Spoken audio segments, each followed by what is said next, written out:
Support comes from Arrow Video's Twisting the Knife, 4 films by Claude Chabrol. 4 freshly remastered films from the godfather of the French New Wave in a beautiful box set, overflowing with commentaries, new and archival interviews, visual essays, an 80-page booklet, and much more. Arrow Video is proud to present this second collection of Chabrol on Blu-ray. Shop at arrowvideo.com. The theater experience is so unique, and the life you get to live. I love the rhythm of the day. I love the rehearsal process. I love the audiences.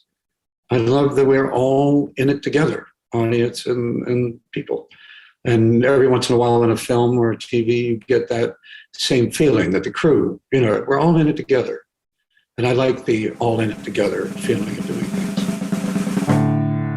Filmmaker Magazine presents Back to One with Peter Rinaldi. David Morse is an actor. He sat down with me in cyberspace to talk about the work.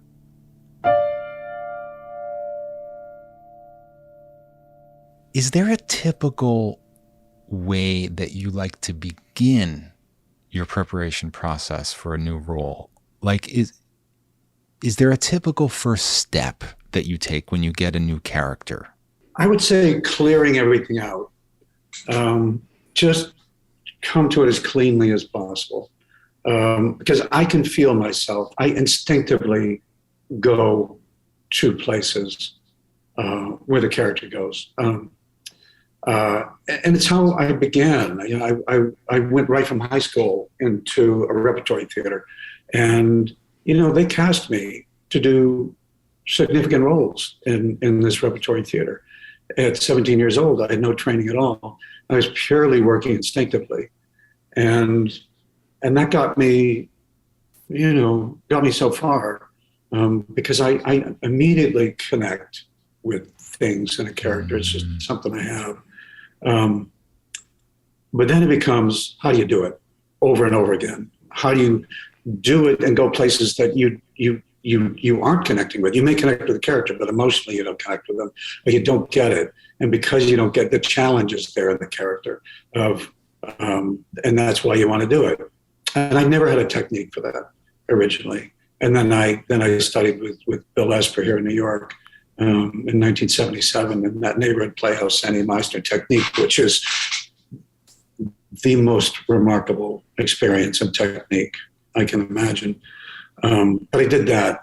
But so when I begin, I really do try to, I know I'm going to make these leaps toward the character and not let myself really do that, to just be as clean as I can for as long as I can and let it build so I don't miss things. So wait, that's so interesting. Like the way you say it, you need to be clean so you don't miss things. Like you're worried about letting stuff come in too fast. Like stuff wants a rush in. I'm using terrible words. That's a good one. Yeah. So you're stopping that mind from going and kind of latching on to choices, right? Yes. I kind of understand this, but what would be so bad about these kind of initial choices? We kind of do that when we meet someone, right? We rely on our initial things, like I'm feeling something. Why don't you rely on that when you're first meeting something you're reading and it's a character? Why don't you trust that? Why do you need to stay clean? Well, it's not that I don't trust it. I do trust it. Because where you want things to happen is with the people when you're working. That's where you want it all to come to life. I don't want to be choosing how I'm going to be saying things, while I'm reading a script. That's the final result of all the other work you do. And that should be when you're with those people in that moment, whether you're in front of a camera or on a stage. I wanted to do as much research as I can. I wanted to film myself with as much as I can about this character in this world. So when I am in that place, all that comes with it. And I am making choice. I'm not saying I'm not making choices, because I'm looking through, what are you doing, as a character? That's huge. And that's one of the things that with Bill, I work, doing truthfully under imaginary circumstances, being truthfully under imaginary circumstances. Things that you study. One of the things is these poems, and you're looking at the last line. Where is this going? Where did you look at the end of the script? Where does the character end up? What gets this character to there? What do they really want? All that stuff. I want to think about all that stuff. I don't want to be just doing it, because without really knowing it, because it's not helpful. I probably could just, and I like, I actually like doing staged readings. I like doing even cold readings. There are things that happen there that sometimes never happen anywhere else. It's really exciting. You can have some fantastic experiences doing that, just instinctively going to those places of the character. And that's great. But it's not everything. And I want to make sure that I really have filled all that stuff when I get there to do the work. And when I finally open my mouth and things start coming out. Yes. So tell me if I'm wrong about this. You were working in Boston. You were getting these roles as a young person for years. And then somebody said, you got to go study with this guy, Bill Esper. Yep. And the way you talk about it is, you go down to New York and he said, you can't act for 2 years. You have to just study with me. So you just studied for 2 years, and the way you said is the quality and the kind of work you were doing shifted entirely with his teaching. Tell me what that was, because it sounds like you were.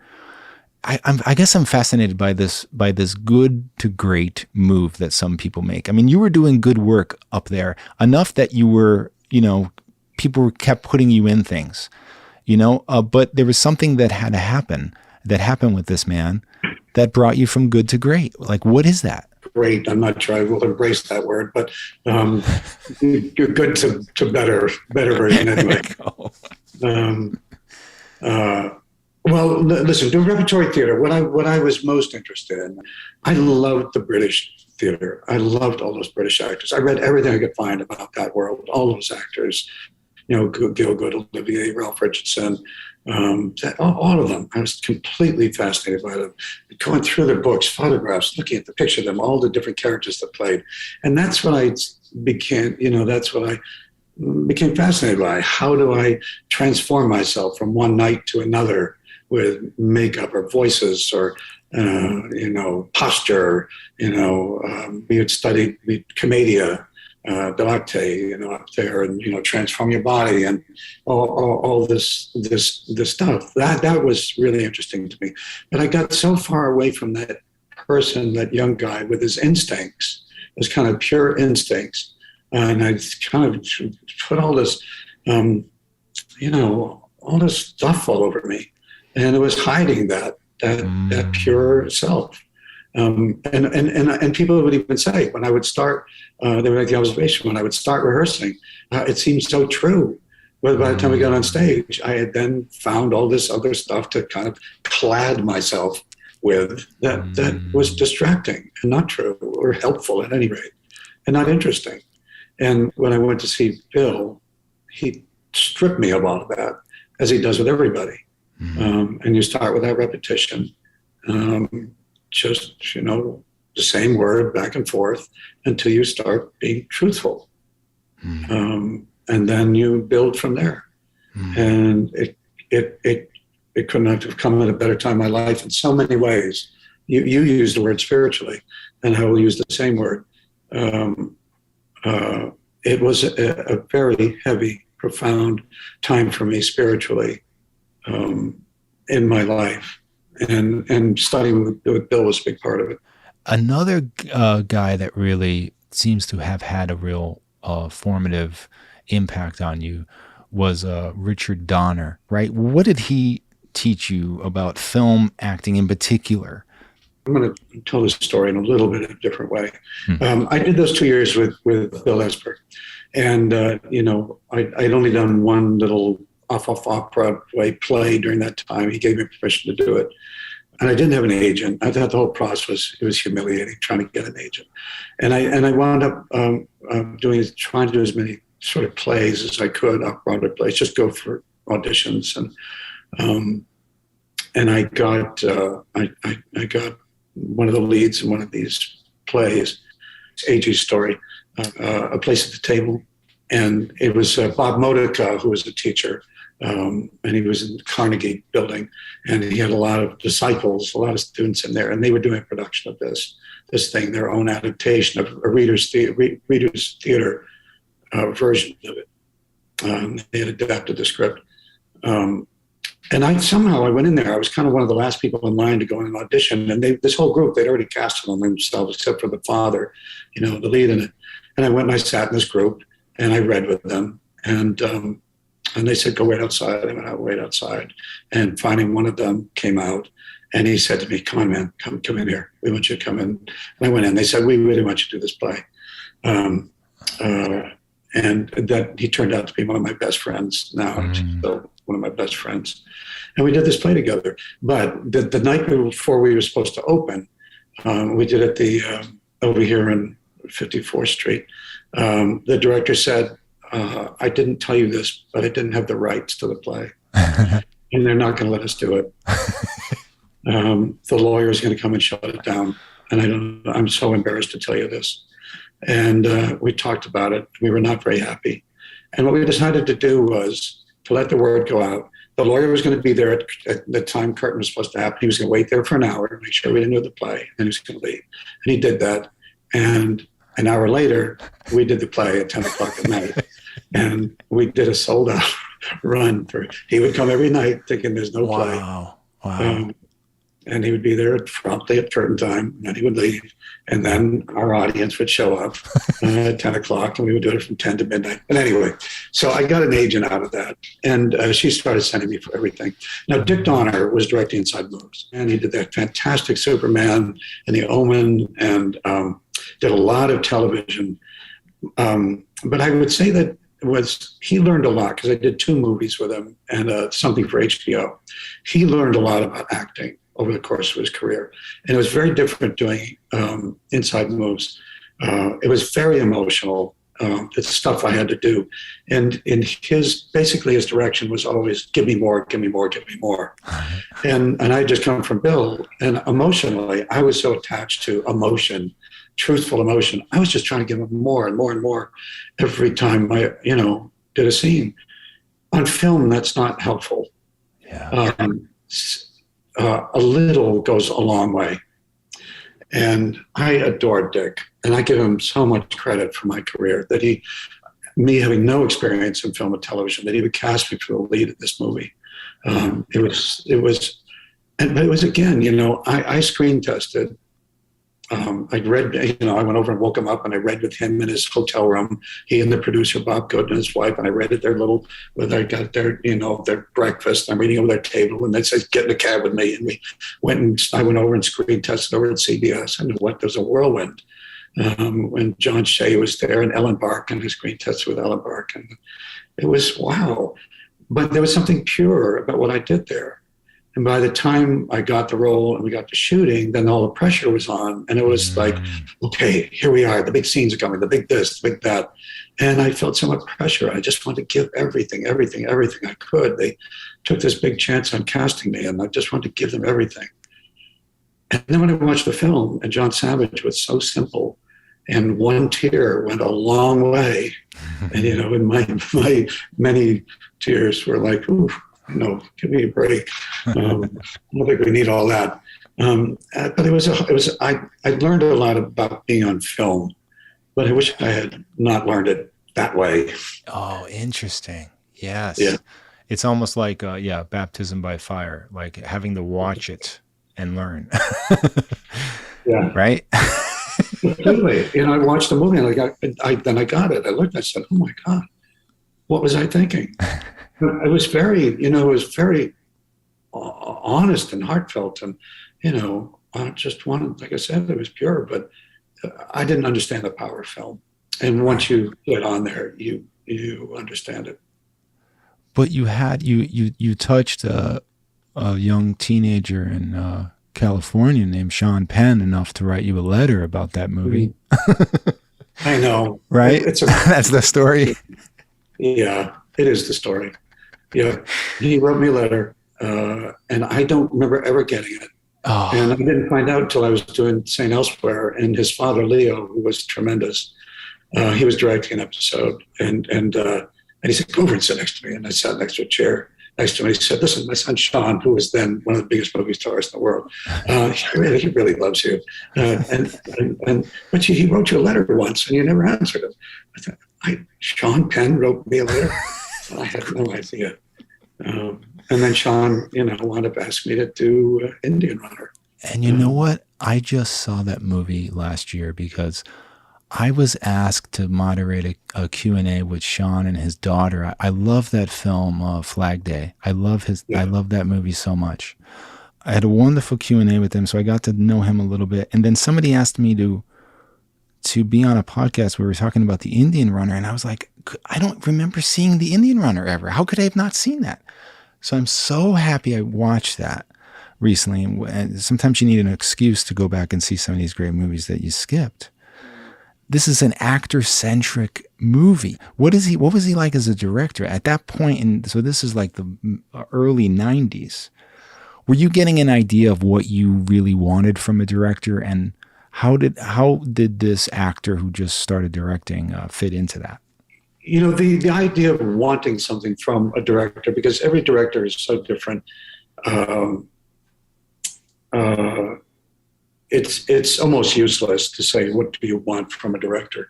Other than not to be yelled at and, abused, which there's plenty of them out there who do that kind of stuff.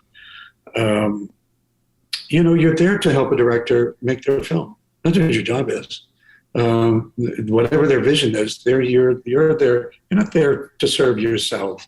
You're there to serve the director and serve the other actors and crew and all those people. You're all there telling a story. So you want to have, I guess what I really want from directors to have them really have a vision for what they're doing and really have a story to tell and have respect for the people that they're working with. Whatever their process is, we'll figure it out. We'll help them do it. So it's not like I went into something with an expectation from Sean. When I first got that script, when I heard he was going to send me the script, again, I could not believe that Sean was sending me for a lead in his movie, the first movie he was ever going to direct. And when I got the script and I read it, I thought, he can't possibly have written this script. It's one of the best scripts I've ever read. This is beautiful. I kept thinking, there has to be another writer on this. And I finally got to meet with him. And I went up to his house up there in Malibu, way up there in the hill. And, it was a real movie star world for sure that he lived in. And it was, it was exciting to go up there and to be alone with him in his house and his dog and really spend an afternoon with him and really talk and really get that this guy, he's brilliant. He is really committed. He is a really committed artist. And he's really committed to what is best in movies and best in art and best in storytelling. And he, his reputation at the time, he'd been in jail for tipping people. I think he was in there for 6 months or something. And I felt very connected to him after Leo, and I met. And I felt really connected, even though we hadn't seen each other or talked. But just that he had written a letter to me, and when he was in prison, I was very aware of it because I was volunteering at a prison at the time. I was going out to a prison every week, and so I knew the kind of world that he was in. So then when I got to be up there, and we talked about that kind of stuff, and he decided he wanted me to be the guy in his movie, and there were other just movie stars who wanted to be doing that role, and he was like, "No, I want you. You're the guy," and he had Vigo already. And again, Vigo, he'd only seen Vigo in a small role in another movie, but he knew Vigo was the guy. And for him to already have a challenging script commercially, But then to say, I want to take these two actors and hang my movie on it, it's pretty darn bold. And Viggo had the role. Everybody agreed, that the money people agreed that Viggo was going to do it. But they all wanted a movie star. And Sean came to me and said, listen, I want you for this role, but we're going to have to do a screen test. And I felt hurt. I felt like, oh, God, this is never going to happen. Why get my hopes up, for this? And now I'm going to have to go, because they don't want me. These people don't want me. I know they don't want me. I'm a TV actor. I've been doing nothing but TV for 10 years. And now Sean's saying he wants me to be in his movie. So he did a day where he got his crew, got the cameraman, got everybody up there, up on his place up in Malibu. And he was going to spend the day shooting people and working on, photographing the film. And I woke up at like 5 a.m, and he had given me the scene to do, which was not in the movie. And it was not the character in the movie. It was very emotional. This guy was crying, and and I'm thinking, why are you doing this? I don't get it. But I learned the scene. I woke up at 5 a.m. I'm thinking, I'm going to say no. I'm not going to do the screen test. I'm not going to get it. This isn't the character. My sort of sense of pride and fear, were sort of overwhelming me until I finally said, get a grip on yourself. Just go do it. Let it just be what it's going to be. If you don't get it, you don't get it. So I went up there. I went, drove up to the hill, and as I'm going up, Liam Neeson is coming down. He had just done his screen test. And I went in there to do this incredibly emotional thing with Valeria, who wound up doing the film, and Patricia was there, Patricia Arquette. And at the end of the day, the producers are all there. They turned to Sean and said, he's your guy. And Sean said to me afterward, he said, listen, I wrote the scene because I knew nobody else could do the scene. I knew you could do it. That's so smart. Yeah. Building it around the person that you want, and then no one else can get there. That's so cool. And that must have been, you would think that would have started a major film career for you, right? But it didn't necessarily. No, it didn't. What the fuck? It was so hard. It was a really hard time in our life. I had mishandled our money. We had been scammed. So much stuff had happened. So financially, we were in a terrible place. And I did that movie, and Viggo just took off like a rocket, deservedly. He is so fantastic. But it just didn't happen for me. And we had, our newborns, our twins, and our daughter, and we were going to lose our house. We're facing bankruptcy. Wow. And I was just trying to get anything I could to feed our family and keep a roof over our head. It was a tough time. But Sean, when we were doing Indian Runner, he came to me one of the days we were shooting, and he had this scene that he had written. And he knocked on my door and came in and said, I want you to read the scene. I said, great. And he went back to his trailer, and I read the scene. I thought, wow, this is a really cool scene. And I went and knocked on his door and he opened, and I said, cool scene. What do you do with it? He said, I don't know. And it turned out to be a scene from The Crossing Guard, the scene where Jack Nicholson's character comes into my character's trailer, and there's a big confrontation, and he's going to shoot me, and the gun doesn't work. And that was a scene he wrote. He didn't know what he was going to do. Wow. And then over the next few years, he kept sending me new scenes and a script, and eventually it became The Crossing Guard.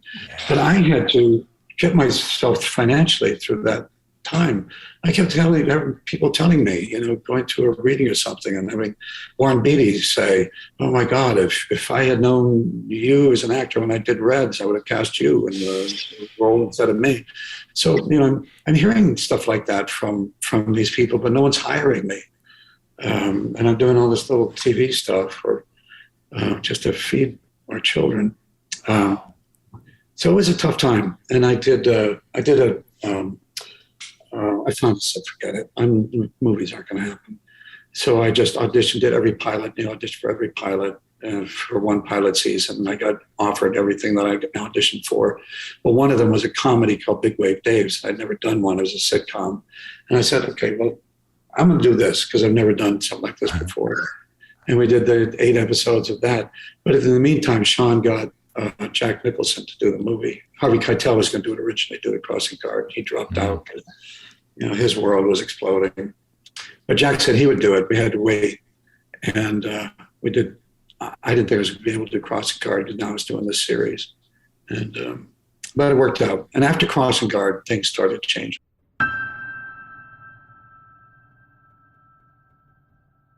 Let me tell you my experience with how I learned to drive. I saw this incarnation a couple weeks ago and was so moved by it, so impressed. I said, you know, I'm living in New York City. It's a miracle that I get to, if I could do this, it's a miracle. I can go to the Performing Arts Library and see the old version. Mm-hmm. And so I sent an email that night. I said, I have to get in immediately while it's still fresh in my mind if I'm going to talk to David. And I got an email back that saying, a very nice email saying that the director put a hold on that, doesn't want anyone seeing it. Oh, interesting. They said, if you would like us to reach out to him and see if they'll make an exception. And I said, yeah, because I'm going to interview David. This is just about me just wanting to see and compare the two. They got back to me. He must have gotten back to them immediately. He said, okay. Oh. So I was able to go in and see it the next day. And that was a fascinating experience for me. And I think it would be good for students to do something like this, if not this, to see how they're both incredible, but how much richer this version is that you guys are doing right now in this way that I'm not going to be able to explain, you know? And I guess that's what is that? That must be just time, experience, something living in you guys on the stage there that you're playing in that I'm just feeling. Maybe that's it. I mean, there was one moment that I wanted to see in the old version because I was so moved by it in the new version. And it's when it's with the ring and you're on your knees. And it's so interesting, David. I don't know if you remember the old version. The blocking or whatever we want to call it is so different in that version. I would have been almost equally moved by it then. But seeing this new version, it was so powerful. And to see what the difference was, which was just a matter of placement. Mm-hmm. I was like, I don't know if you can talk at all about that. Do you even know what I'm talking about? The differences of that. You're in the middle of this, I guess. What do you have, like 10 weeks to go? How are you feeling about where you are with this? How is this, if this was a kind of a living thing, like what is its status in you? Well, let me just start with that first production. It was one of the things that, and this has to do with Mary Louise as much as anything. You used the word a living thing. It was a living thing every time we stepped on that stage. That back then, and not that most plays, you know, that's what you strive for. But usually, the moments follow the same moments. They're very familiar. As much as you want it to be, you know, different from night to night and alive from night to night, not every actor is flexible with that and open to that and whatever. Mary Louise was. She was something I'd not experienced on a stage before when I worked with her, and I'd worked with really good people. And loved working with them. So it was such a highlight for me that experience to get, you know, in that play, that amazing play. And that moment that you're talking about with the ring, I remember it was very clear to me then. When we got to it this time, it was not. I really struggled with this, with that moment. In previews, it happens differently every night. Now it has grown. But it was and I couldn't even remember. I still don't remember how he did it before. I can't picture it. I think I can, but I can't.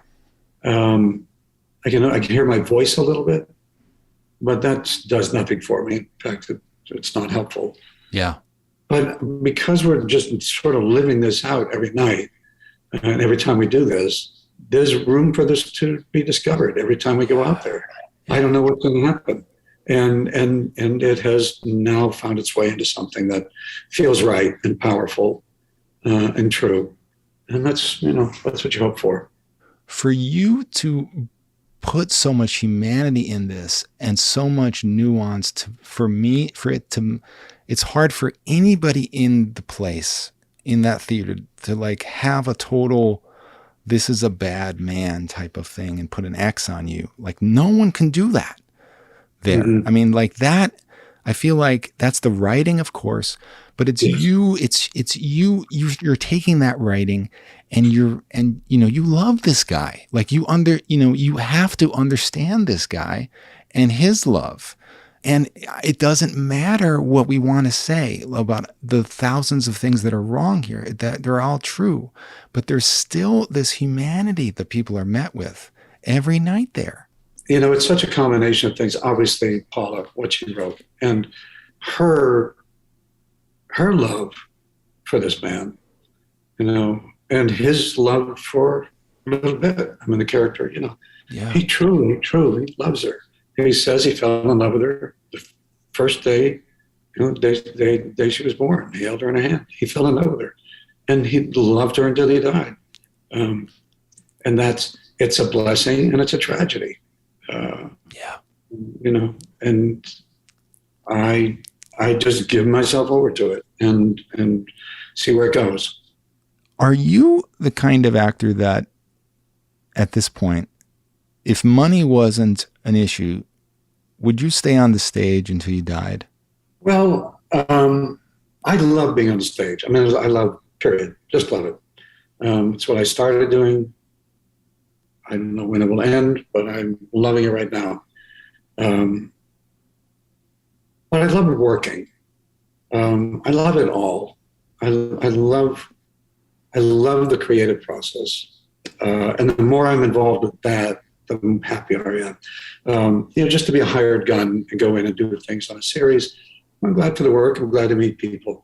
But like with The Crossing Guard, I was so much a part of that whole process of that movie being made. I actually wrote things in it, and I was there for the editing. And I've done a series called Hack, and I got to be involved with different things on that. And the more involved I am, I just love being with people, and if they're the right people, and creating. And the theater experience is so unique, and the life you get to live. I love the rhythm of the day. I love the rehearsal process. I love the audiences. I love that we're all in it together, audience and people. And every once in a while in a film or a TV, you get that same feeling that the crew, we're all in it together. And I like the all in it together feeling of doing things. Yes. David Morse, thank you so much for this. I really appreciate your time. I'm so glad to be here. Thank you for doing this. Back to One is a production of Filmmaker Magazine, which is a publication of The Gotham, formerly IFP. Listen to back episodes of this podcast at filmmakermagazine.com or wherever you get your podcasts.